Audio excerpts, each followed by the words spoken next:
আসসালামু আলাইকুম। আজকে আমি তৈরি করব সাবুদানা দিয়ে একটি food dessert. Welcome to Mishkat kitchens. এটা দেখতে যেমন সুন্দর, খেতেও তেমন সুস্বাদু।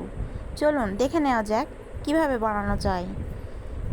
ফুটন্ত গরম পানিতে 1 কাপ সাবুদানা ছেড়ে দিয়ে ভালো করে নেড়েচেড়ে ফুটিয়ে নিতে হবে।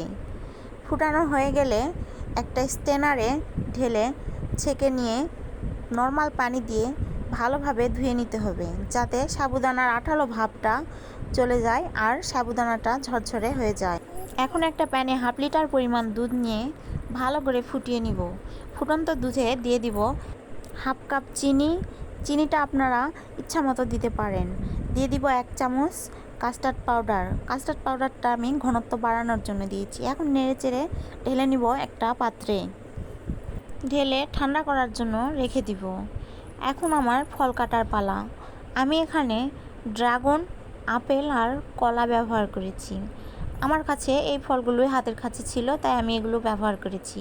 আপনারা চাইলে যে কোনো ফল ব্যবহার করতে পারেন।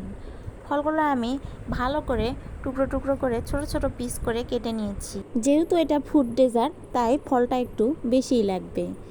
এখন ঠান্ডা হওয়া দুধে সাবুদানাগুলো ভালো করে ঢেলে দিব। দিয়ে একটু নাড়াচাড়া করে মিশিয়ে নেব। এখন দিয়ে দিব ফলগুলো দিয়ে ভালোভাবে নাড়াচাড়া করব কিছুক্ষণ। এই গরমে এই ডেজার্টটি খুবই হেলদি এবং টেস্টি। আপনারাও চাইলে বানিয়ে খেতে পারেন। নর্মাল ফ্রিজে রেখে পরিবেশন করতে পারেন এই ডেজার্টটি।